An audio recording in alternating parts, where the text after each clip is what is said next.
kids, or catching a sunset, or like maybe doing goofy dances when no one else is around. That's why at McDonald's, chicken... Okay, it's now 3:45 p.m. Thursday, August 11, 2016. I'm pulling into our property at 1470 Manhiem Pike, from the Manhiem Pike, coming back from Harrisburg. Now, this fence here on the right was our property line. Next door is Alcoa Milk Products. Now, this to the left of me would have been our entrance. Right here to the side of this building probably would have been close to the side of our building. And like I say, WSBA Bill Ditzler's office was right here on the left, door to go in. Our Pepsi machine was right here to the left. Now our property went all the way back to this fence, but back here at the fence, we had a row of evergreens my dad had that ran all up and down here. So I'm going to take a tour and try to outline the perimeter of our property at 1470 Manhiem Pike that was extorted from our family back in 1972-73. So our property went the whole way along this line here, this property line here. And the plant building was probably to about where I am. Then there were 3 houses here. We owned 2 and John owned 1. Now our property line probably went to about, I'd say right here, the front of this building here.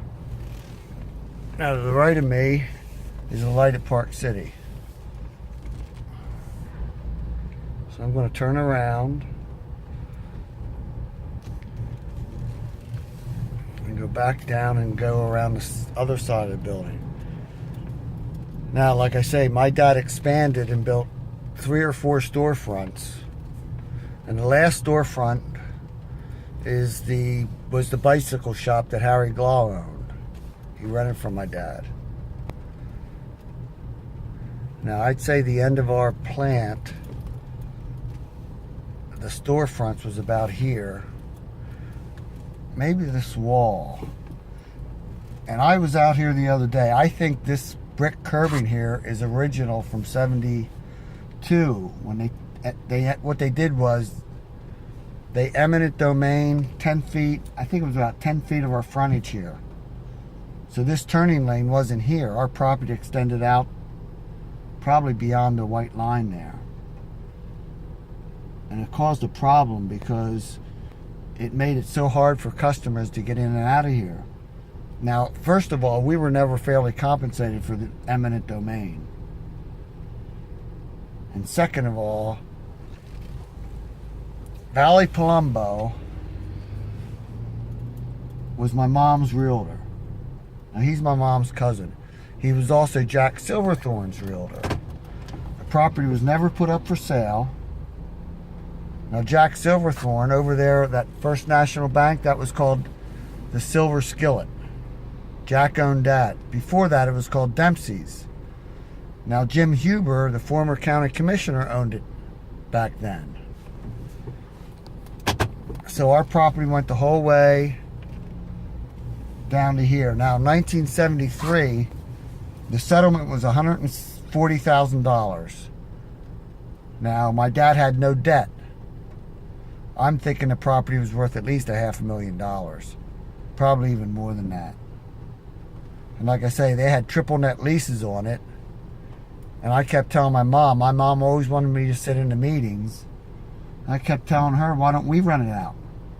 Because in these triple net leases, the company that was leasing paid for all the capital improvements, and all you did was collect money. They paid the taxes, the insurance, and everything else. So this is what was extorted from us. See, this address here is still 1470. This is Enterprise Car here, and they still have our address, 1470 on the window.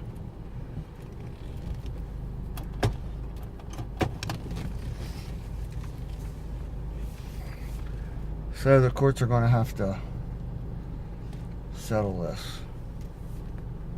This is Stan J. Caterbone, Advanced Media Group, www.amg.globalentertainmentgroup.com. It's now 3:48 p.m. Thursday, August 11th, 2016.